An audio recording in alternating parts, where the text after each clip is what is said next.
Welcome back, everyone, to another episode of Hustler's Mindset. Today, we have an amazing guest, one of my dearest friends, clients, an amazing person, Kristen Kane, 6 to 7 figure entrepreneur. Like, you are doing it, living the dream, big team, big life. Yep. Lot to get through. Yes. But first, I want to start way back, right? A hustler story starts from way before they do what they're doing now, right? True. So what is your upbringing? How did you get to your mindset now? We'll break into all of that, but tell people who you are, what you do, and let's get started. Okay. So my name's Kristen Kane, and I own Level Aesthetics right in Windsor, New York. It's a skin and lash studio. I have 7 girls that work for me.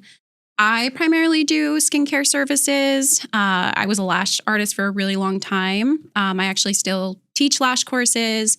I have my own lash product line for professionals. There's a lot. I do a lot. Yep. I used to do a lot more. I've definitely like dwindled it. Oh, you've toned it down a bit. I've limited the amount of things that I'm doing in terms of like services. So that's been nice. But it seems like as I've limited the services that I'm offering, I'm piling on additional tasks. So I don't feel any less busy, of course. But yeah, that's what I do. Okay. Nice. So so take us back before, the big business and the big picture that you're kind of going through now. Yep. How did your story start? How did you become a hustler in the first place? When was like the first time that you got that itch? Well, I am an all or nothing type of person. Everything that I do at like 120%, maybe even more. The first taste of drive, hustle mindset, I guess you could say, was back in like the early 2012. I was doing CrossFit and I got super competitive. I started coaching. I went to like regionals for CrossFit and I was like really freaking good, to be honest with you. I was pretty strong.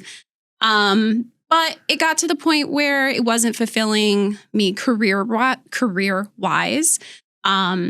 So I started kind of dabbling in makeup, which I was always kind of interested in. My mom was a nail tech and she always worked in salons. So I kind of was brought up in that environment.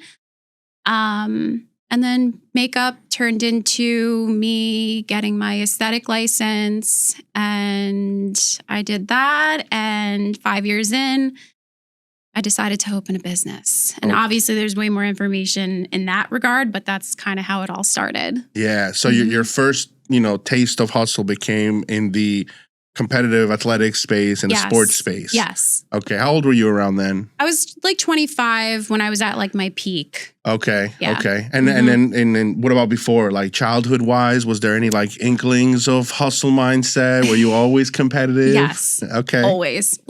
I was the type of girl that would get upset if like I didn't get homework on the first day of school. Wow. like I loved school. I like always wanted to have like the highest test grades. I wanted to be the best in gym. I played the violin in elementary school, and I didn't do it in junior high because I actually also was a figure skater. And that's like where my competitive mindset really was born. And I did that for 8 years. And yeah. Was it something that you saw in your upbringing? Like, was there somebody that you looked up to that showed you how to be like that? Or Honestly, was it just innate? How did that work? No, I think I was just like born a freaking overachiever. Like obviously I don't remember, just from listening to stories about like my parents telling me. I always wanted to be the center of attention. I always like had something to say. I always like had a plan. I always needed to be busy. I needed to be involved. I needed to be doing something.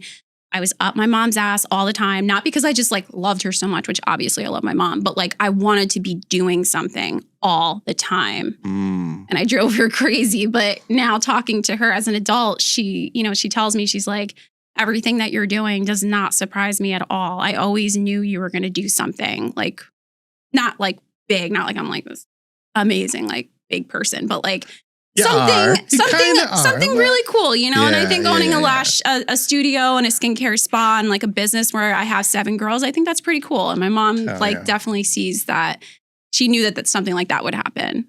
But it's interesting how like that's not necessarily something you grew up in. Mm-mm. You know? No, I was just born a pain in the ass. Like, just I need to always be doing something, and I'm never content. And siblings and everything. Nobody really took up after you like that. I have a younger sister, and my sister is we could not be more opposite. And nothing like she's just different from me. Right. She never really did like sports. She was more like a homebody. She's really like sweet and gentle. I'm not those things. I can be sweet, but I'm definitely more like rough around the edges. But yeah, we're completely opposite, my sister and I. Wow. Mm-hmm. So then, growing up like that, and then you had the itch really with the sports stuff, and then you started winning stuff, right? You started being an outlier. And then you kind of glazed through that shift between sports and wanting to start a business. How did that happen? So for me, the whole like athletic world was, I enjoyed working out. I still do. But I've always wanted to make money. There it is. I've always wanted to make money. I grew up, I'm not going to say I grew up like, poor, like in shambles, but like we struggled. My parents lived paycheck to paycheck. I didn't have like big Christmases. Some years were better than others, and I didn't have a lot growing up. And I always had an eye for nice things and nice lifestyles. And I loved like the whole celebrity world. And I kind of, as a kid, I wanted to be a star. Like I wanted to be like a singer or an actress or something like that. So the athletic world, it didn't present to me an avenue where I could make money. So I started shifting over to makeup because you can make really good money just being a makeup artist. Like you see some of these celebrity makeup artists and they're killing it. But I also wanted to have a license, something that gave me more credibility. So when I thought about like, okay, what should I do? Should I be a cosmetologist or an esthetician? I was like, I have no interest in hair at all. I'll be an esthetician. So I went to school. Also found out I was pregnant the day after my aesthetic orientation, but whatever. Ooh, how old are you? I was 26 at the time. Okay. Yeah, I was 26 at the time. So I was married at the time. Like we were trying, and then I signed up for school and I was like, all right, let's put this on pause. But God had another plan. So I was pregnant when I went to school for aesthetics, which honestly worked out. Like, what else am I going to do? You know what I mean? So I ended up falling in love with like skincare and just all the different things you could do as an esthetician. And I was working for a spa at the time. That didn't work out. Started working for my really good friend, Amy. And I did that for like 5 years. And I guess opening up a business really was born out of wanting creative freedom and financial freedom as well. And I just got this like fucking bug up my ass. And I really had like this vision. Like I saw what I wanted to happen with my career, and I saw like a path, something that I could actually see for myself. And from that point on, that's where my eyes have been set. And everything I do day to day pertains to that vision that I have for myself.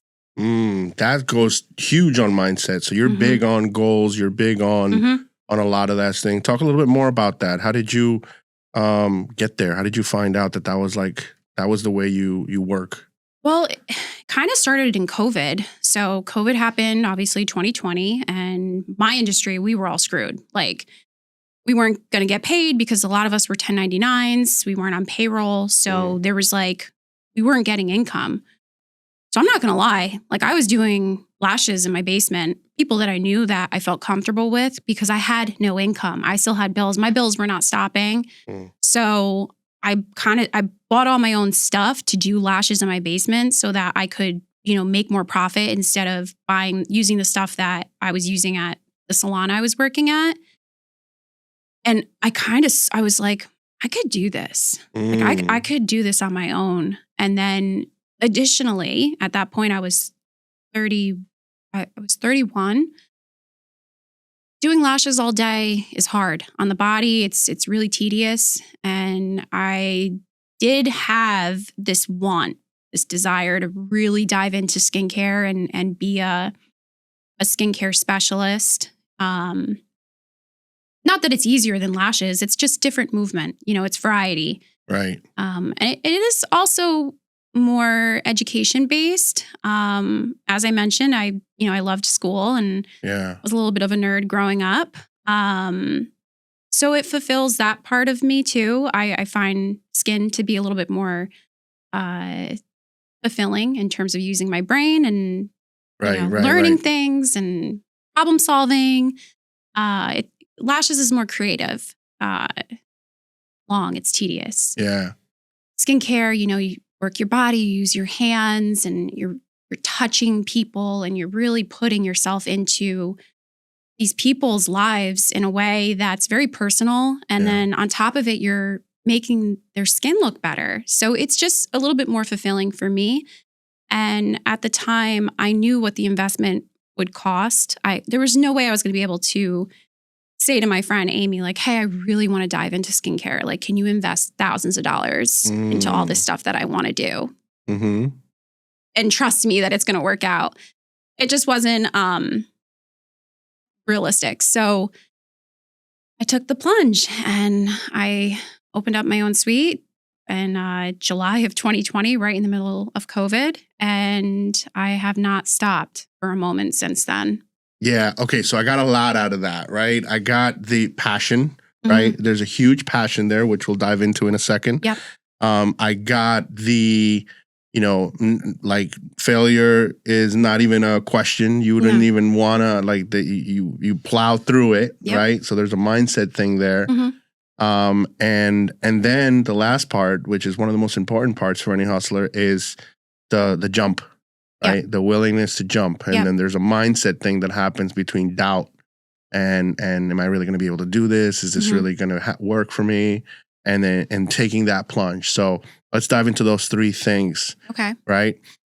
First, your passion. When did you figure out and how did you figure out that was like, was it always there, or was there a time when you were like, beauty, this is my thing?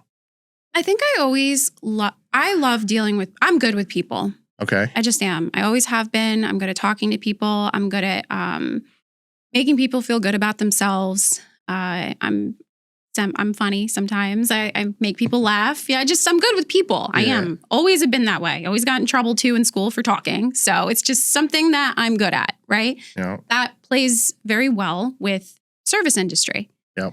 Before CrossFit, I was a waitress. I thrived waitressing. I loved waitressing.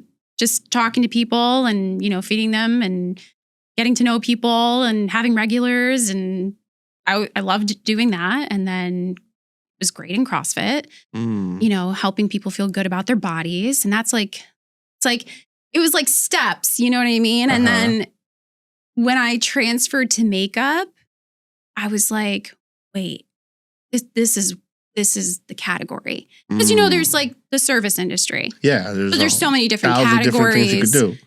I knew that I just knew it fit very well with me. I like to look good. I like to take care of myself as well. I always had an eye for makeup. I always had an eye for beauty, self-care. It just all fit, and that I think that's what a lot of people miss too, is sometimes things just have to fit, It can't just be something that you want. If you feel like you're jumping over hurdles and, the universe is fighting back against you, it's probably not right. The universe never fought against me. It's always been working for me on this path. And that's really helped me, my clarity. And not ever doubting where I'm at, it's just everything's fit. Oof, that's huge. A lot of people want something so bad that they'll go against the grain, that they'll do, whatever. And a lot of times that does work, but that comes at a cost, you know what I mean? It does. So, and I've done that in little situations with my career. I got into lip blushing, thinking that was a direction I wanted to go in. And I pursued it for a year and a half. And then I was like, it's not for me. It's hard. It's really hard. Okay. I'm not loving it. It wasn't flowing for me. And it was something that I really genuinely feel like if I wanted to do it, I'd have to really like just solely focus on it. Yeah. And that wasn't what I wanted to do. So I stopped doing it. Wow. Yeah, that kind of goes into the next thing that you were talking about, which is,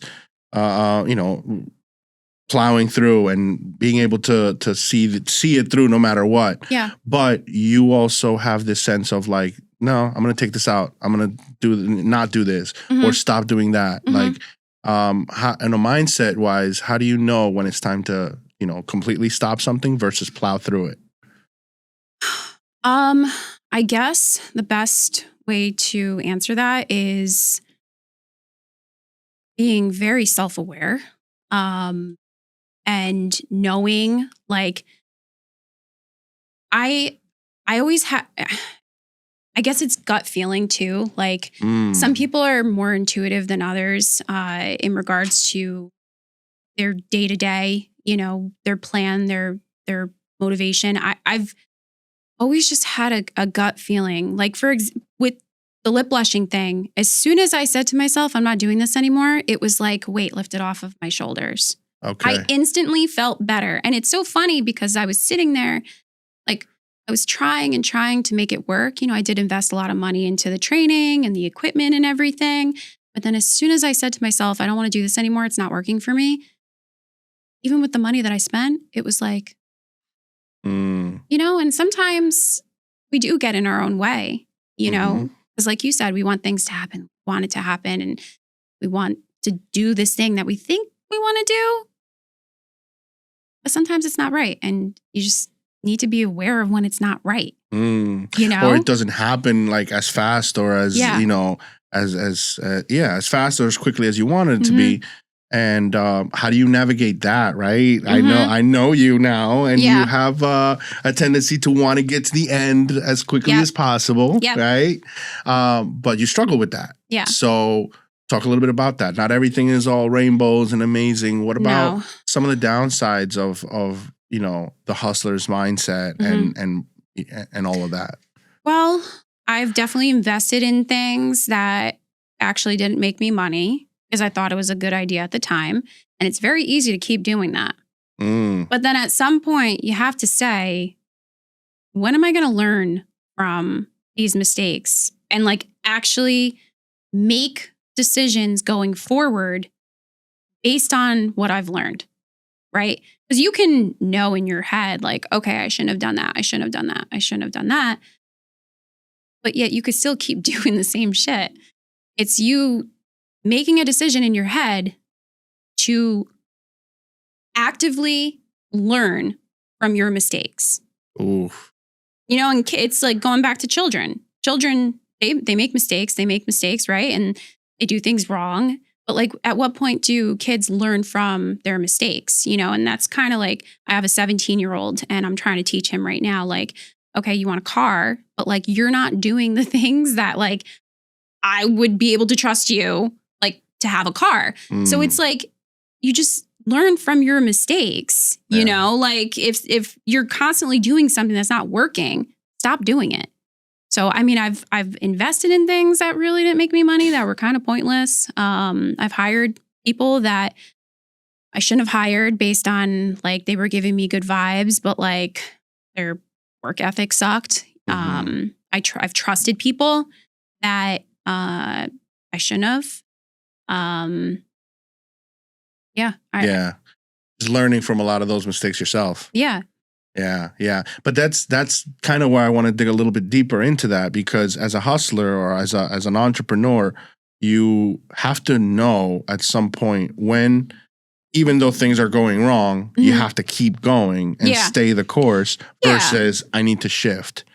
So that, I feel like for our viewers or for any entrepreneur, knowing how to do that is super key. So how do you navigate, let me stop, let me shift, or let me go? Well, research is really important. So, say you want to start a project and, it's something new, right?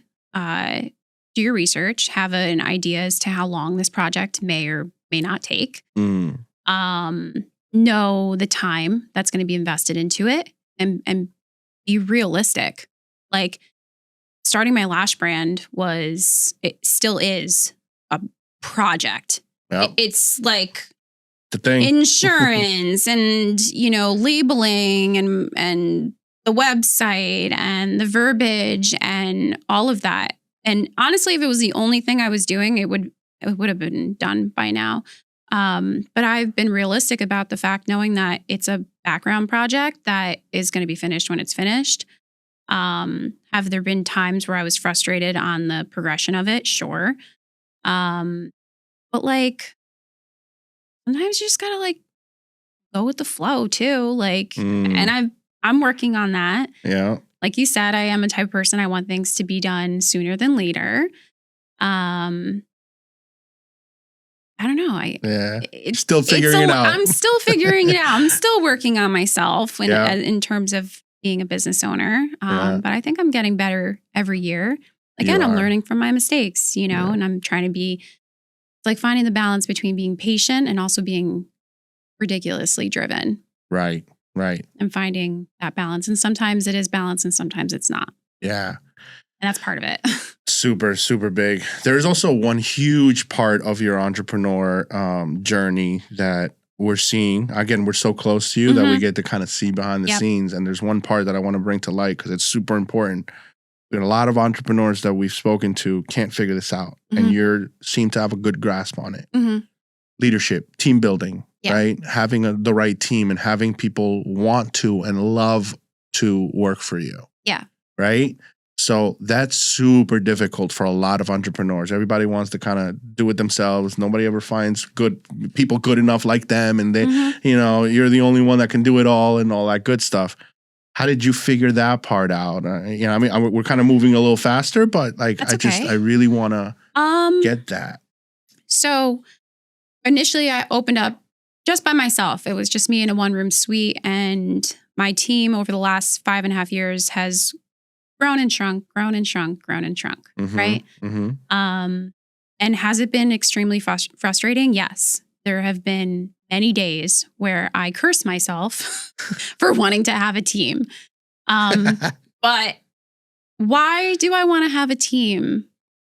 I want to have a team because I genuinely love having a business that provides for other women financially and creative-wise. Right. I love that my business is an outlet for other women to have a career. I'm a girl's girl. I've always been. I've always had friends. I've always wanted to be with my friends. So it's like, I show up to work and I'm with the girls, The problem is finding the boundary where it's like, okay, we're girls, we're having fun. But then it's like, okay, I'm the boss. I do struggle with that. I'm not going to lie. I've gotten better about that over the years. I still struggle with it. I hate being the bad guy.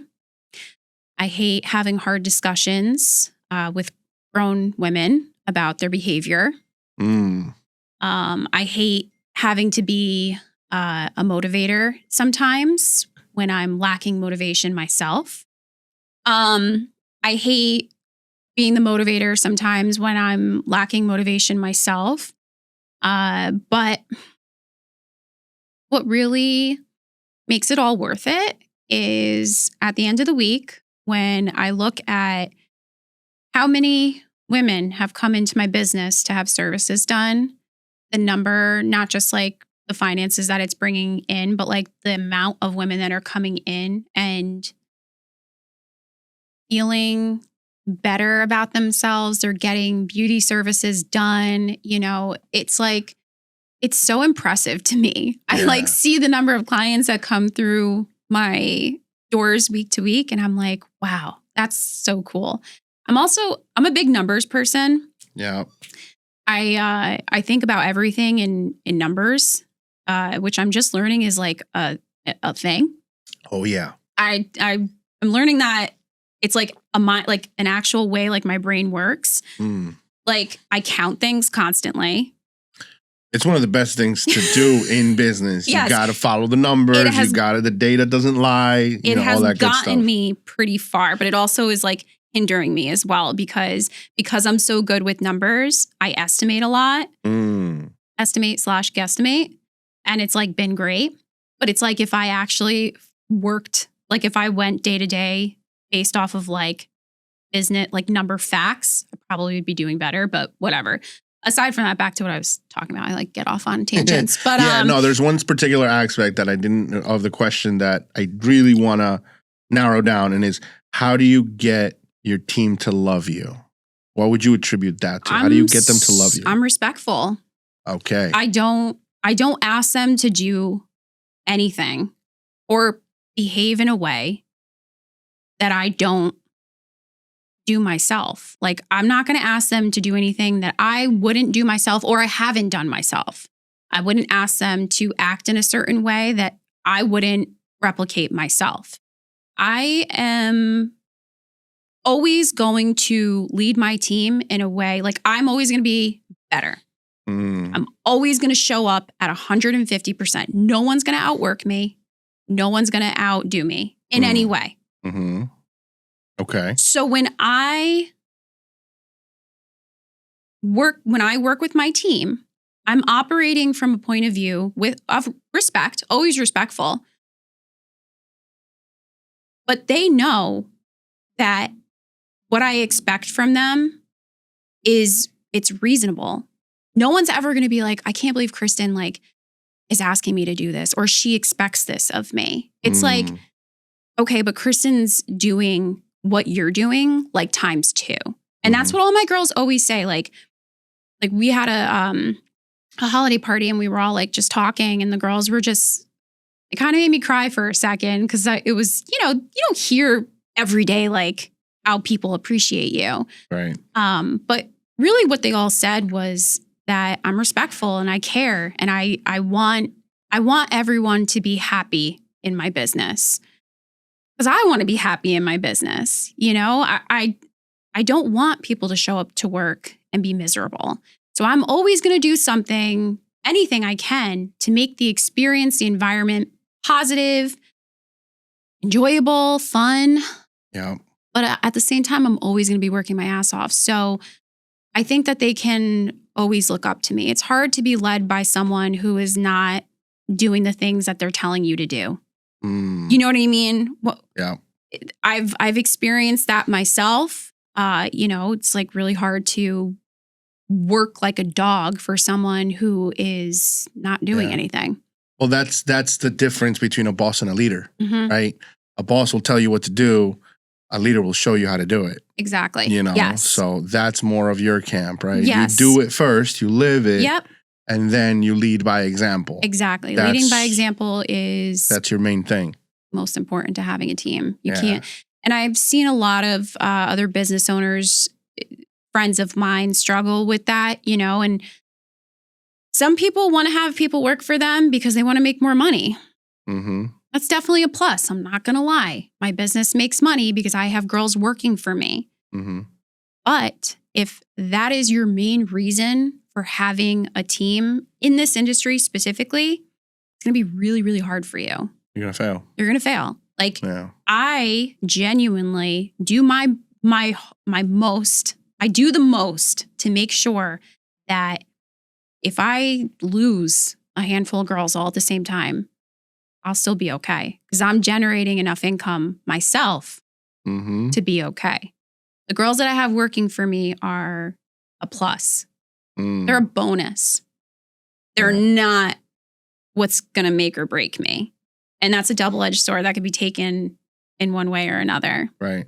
But it does allow me to operate with a more more at ease. At more ease. Chilling. I don't want to show up to work every day and micromanage people. I don't. I really don't. And there's things that I do have, obviously I have to manage, but I don't want to have to. You don't want to show up to work. Like if you don't want to work full time, if you don't want to be driven, if you're not like a hustler, you don't want to be booked and busy, then don't be. The next girl does. You probably ain't going to work here. Yeah, probably not, because you're going to feel some sort of way. You're going to be like outshined constantly. Because I definitely attract the type of girls that want to be booked and busy, because that's how I am. If you look at my schedule some days, you're like, why do you schedule yourself like that? And I'm like, because I'm sick in the head. Like, I want to be booked and busy. Yeah. You know? So, yeah. Nice. Mm-hmm. Okay, we're going to do something fun that we've started, and I liked it. So now we're going to do it. Okay. It's going to be a thing, right? We're going to take a little moment. We're going to do some rapid fire questions. Okay, I'm going to shoot a quick question, quick answer. Okay. All right, you ready? Ready. Okay.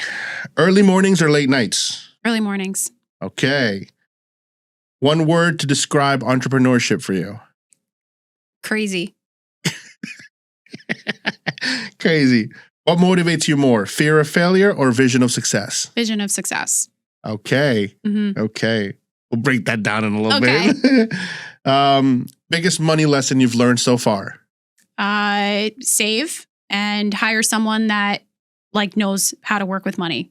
Financial advisor. Oh, okay. Mm-hmm. Love that. Hardest part of owning a business that no one warned you about? Managing a team and how hard it can actually be. Yeah. I love it, but it's fucking really hard. Something you've had to unlearn to level up? Oh my God. Something I've had to unlearn to level up. Being emotional about decisions. Oof. It's big. It's huge. CEO mode or creative mode? CEO. Okay. Lately. That's my vibe lately. Okay. Delegating or doing it yourself? Doing it myself. I want to be a delegator, but I'm not. Okay. What drains you faster, people or decisions? Decisions. Yeah. Mm-hmm. I could see that. Yeah. I could definitely see that. What fuels you when you're exhausted?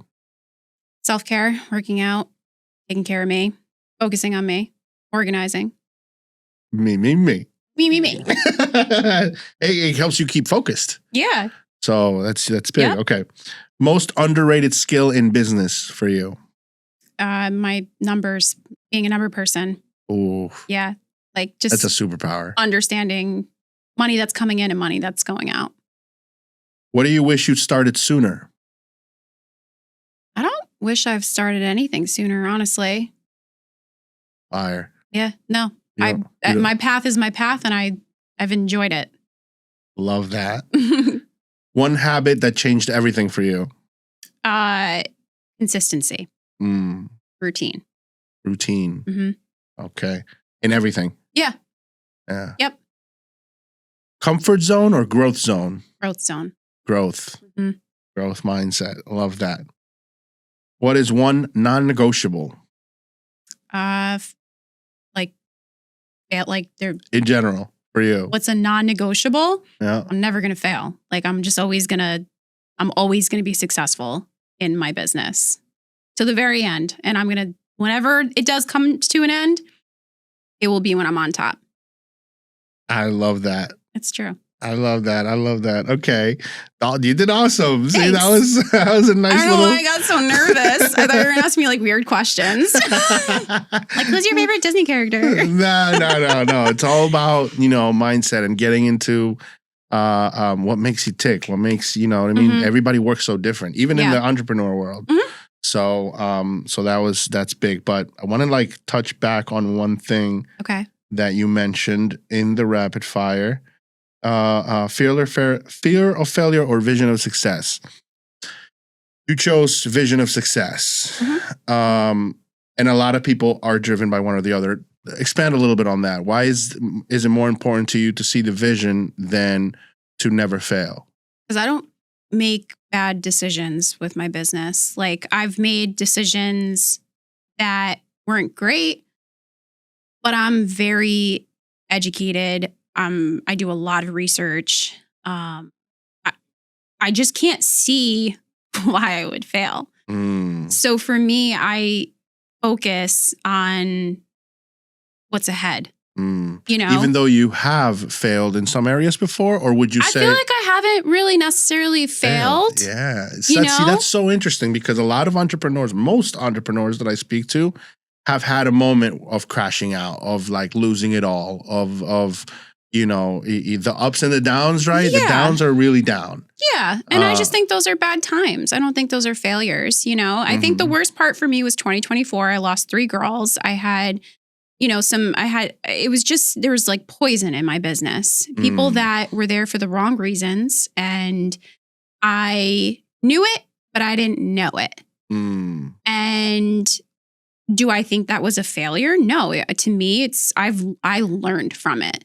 And now I'm hyper aware of my team. And as soon as I notice that there's some poison, I either nip it in the ass or I get rid of it. It's out. Yeah. So I really don't feel like at any point I've failed. I feel like I've had experiences and I've learned from them. And without them, you can't be successful. No one who is successful has gotten there because everything's been perfect. There's just been bad situations, bad moments. Yeah. Those aren't failures. To me, a failure is like, you got to close down your business. You're closing up shop. You failed. You're in debt. You're going bankrupt. Like that happens to a lot of business owners. And it's almost part of their story as to that was one of the reasons why they blew up after. Yes, and I've heard that before. Like a new business coach that I just hired, like one of the first things he said to me was, I went bankrupt and I rebuilt my career after that, which I think is so impressive. I don't want to do that though. Like if I can avoid that, I damn well would really like to avoid that. Yeah. But I do take risks, but I take educated risks. And maybe that's a fault of mine. Maybe I could be a little bit more risky. But what I've been doing has been working for me. So sometimes you shouldn't fix what's not broken. Right? Yeah. And what I'm finding here listening to you is you don't see failure. No, I don't. It just, you kind of just reframe it and keep going. The failure is not a thing for you. It's not. And maybe one day something really bad will happen. I mean, you can't tell the future. Right. But even when you were there, even when you did lose the 3 girls and everything was shaky. Yeah. Take me back to that moment. What were you telling yourself then? How did you get yourself out of that mindset, or what was the mindset then? Relied on my friends a lot. I talked it out, and I go to therapy every other week and I got through it. I talked it out. I don't let things sit inside. I'm really just like I let it out because it hurts to keep things inside and let them build. And sometimes it's a fault of mine. But it's how I function, honestly. And I don't know. I just like worked my ass off. I had to take on a lot of clients because a lot of people stayed at my business. Just whatever. I'm a workhorse at the end of the day. It's just a matter of where is my work going? What category am I working in this day?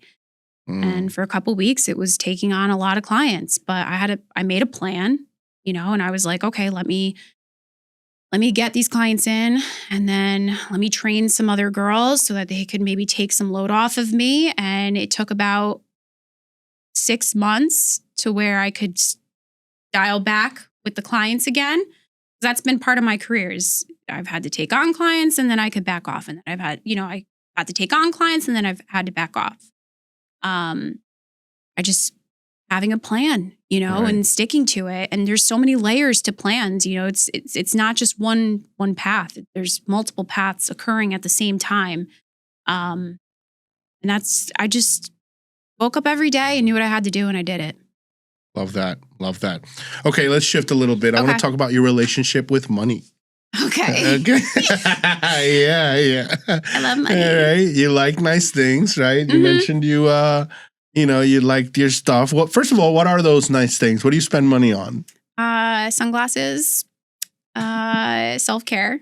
I will never think twice about paying like $60 for a Pilates class. my hair extensions, love makeup, accessories. I'm a big accessory girl. My clothes, shit. Amazon, whatever I can find, I don't care. I'll piece it together and accessorize it. I like having nice things in my home. You know, I like have a really nice pergola in the back and my garden, and that's where I spend my vacationing. I've been vacationing more. Last year I went on 4 vacations, which is the most I've ever done in my entire life within 1 year. And that's that. That's nice. Okay. You also invest a lot in your business. I do. That's I know you, so I get to yes. Yeah. So business wise, I spent a lot of money on machines and having the best of the best. Trainings, everything. Lot. Products. I reinvest for pretty much still to this point. My goal was the first 5 years, and then at 5 years I was gonna be like, no, I'm gonna stack. But like I'm still reinvesting everything. And that goes back to like all my numbers, how I think with numbers, you know, at the end of every month, I know what I've profited. So then the next month I know what I can spend on new things that I've been wanting. I will say the list has definitely shrunk. I do feel like I'm getting to the point where I have about everything that I really wanted to have the business that I have.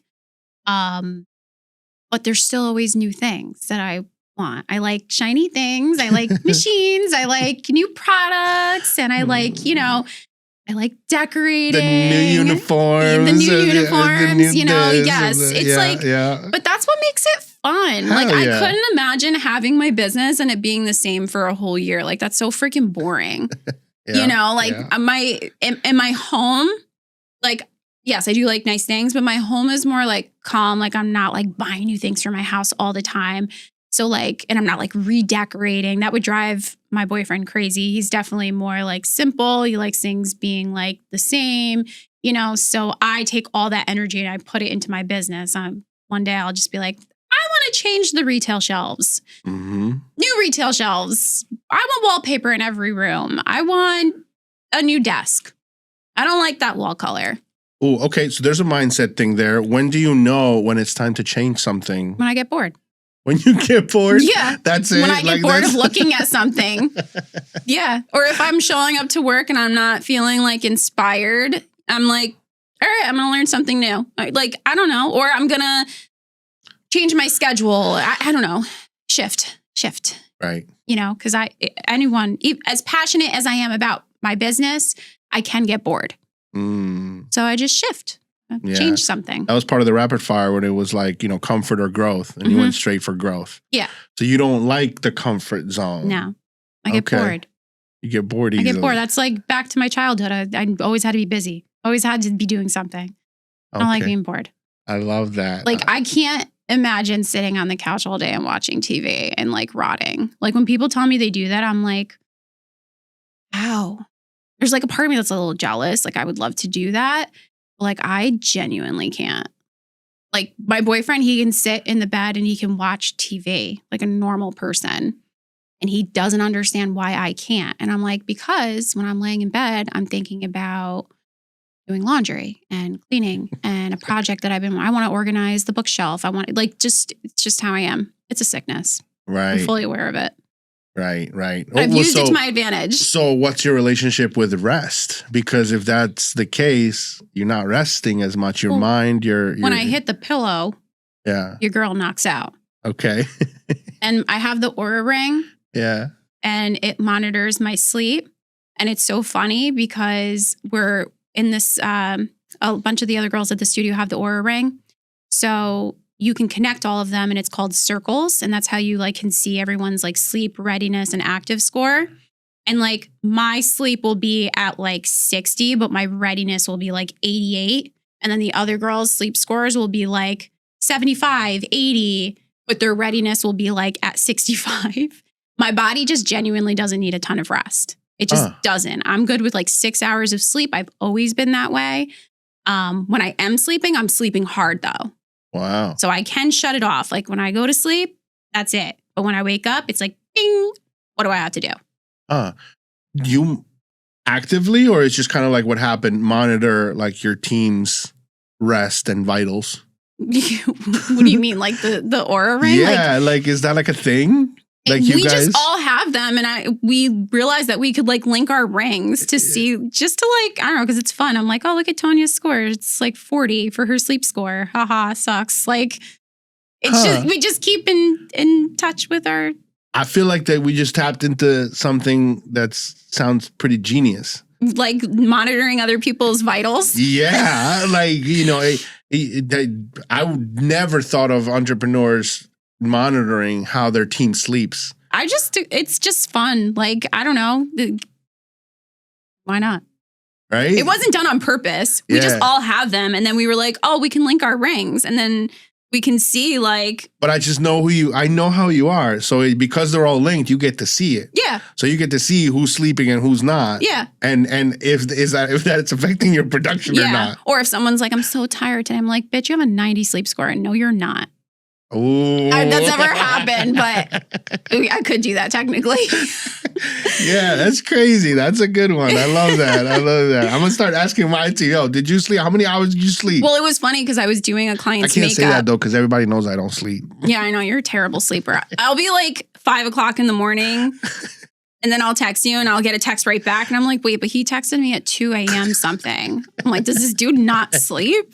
Like, yeah, he'll definitely have a problem with that. Yeah, you're not a good sleeper. Yeah. Your aura ring would be like major signs, must relax, must sleep, serious care needed. Yeah. We're getting there. You know, not in the sleep. I can't. Like, sometimes I'm just like you. My mind is racing. I'll literally sit there. Everything's off, and I'm thinking about all the things I need to build or all the things I can make or whatever. You know, so I feel like you're better at functioning tired than I am. Like if I get less, I swear to God, if I get 5 hours and 50 minutes of sleep, I'm like miserable. Yeah. And when I'm tired, I get like mopey. I'm like, I'm depressed. I hate my life. I'm so sad. So it just doesn't work for me. Like I have to get at least 6 hours of sleep. And I know that about myself. Okay. But let's touch on that because you do have these depressive moments. I do. You know, you do go through some of these episodes. Yeah. Talk about that a little bit. How do you deal with that and what's your mindset? How do you get out of there? All that. First of all, how do you find yourself in those spaces? Well, if I don't sleep good enough, that definitely, or if I'm not taking care of myself enough. I'm very selfish in that regard. Like I definitely make myself a priority. And when I go through a period of time where I'm not doing that, it definitely takes a toll on my happiness. And I don't like not being happy. Like it's just that's not my aura. You know what I mean?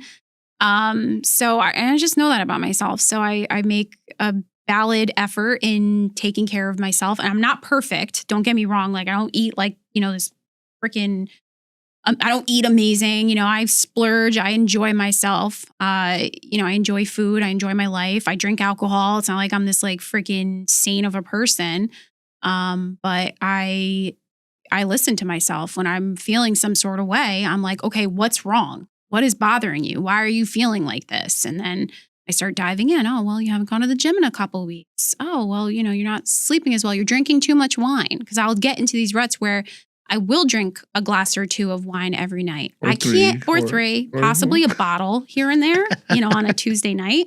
Yeah. I can't do that. I'm 37. I'll be 37 in a couple weeks. Like my body doesn't process alcohol well like it used to.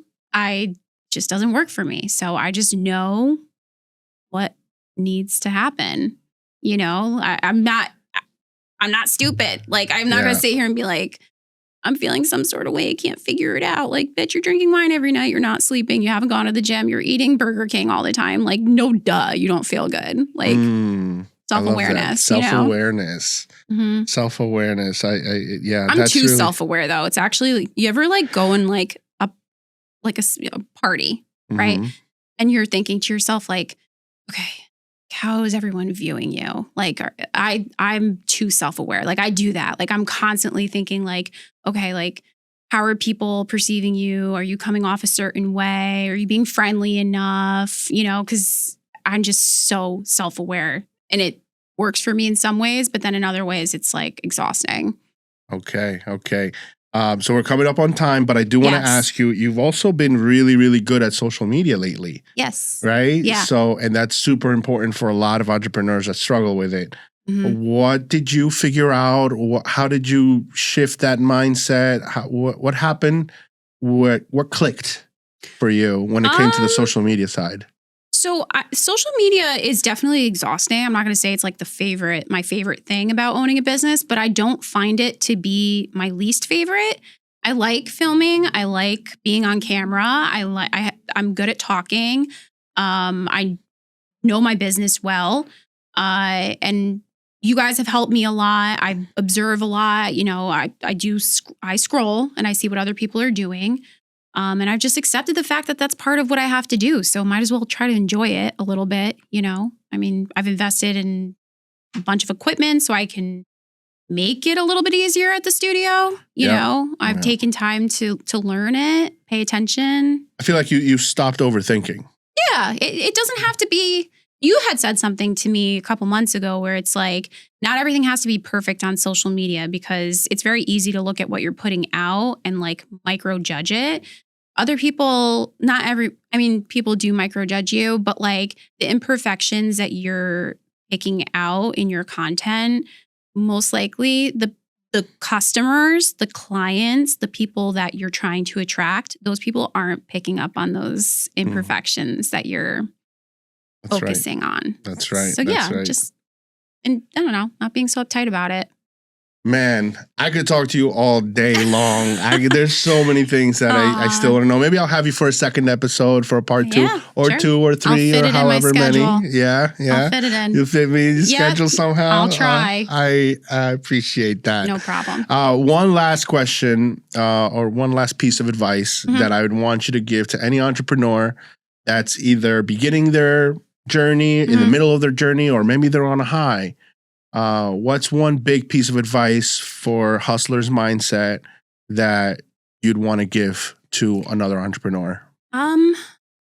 Just come up with a routine. Try to be as routine as possible. Consistency, and just accepting the fact that you're gonna have to work hard. Be very, very, very aware of that. Do not go into it. Do not proceed thinking that you're going to have a lot of opportunity to relax, to rest, to be at peace, because that's not part of the beginning.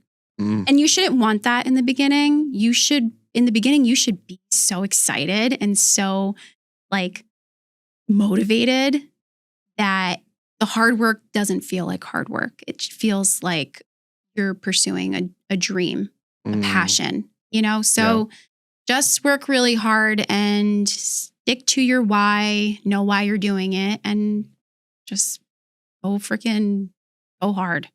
Yeah. And I love that because that fits whether you're starting, whether you're in the middle, or whether you're at the top. Yep. Go hard. Yeah. I love that. Thank you so much. You're this has been really cool. I felt like we sped through it. I know. I don't even feel like we were doing a podcast. I feel like we were just talking like we normally do. I love that. Thank you again. Thank you, everyone. Go check her out if you have lashes or you want lashes, or if you have no lashes, especially if you have no lashes. Yeah. You got to come to me. Or if you need help with your skin or anything else, we do a ton of stuff. You got to come by. It's a beautiful studio. You'll love it. Where's it located? New Windsor, New York. Right in town of New Windsor. I really asked like I didn't know, but where is it? Of course I know, but they don't know. Right in New Windsor, New York. It's a cute little location. You'll love it. All right. Thank you again. Love you. See you guys next time.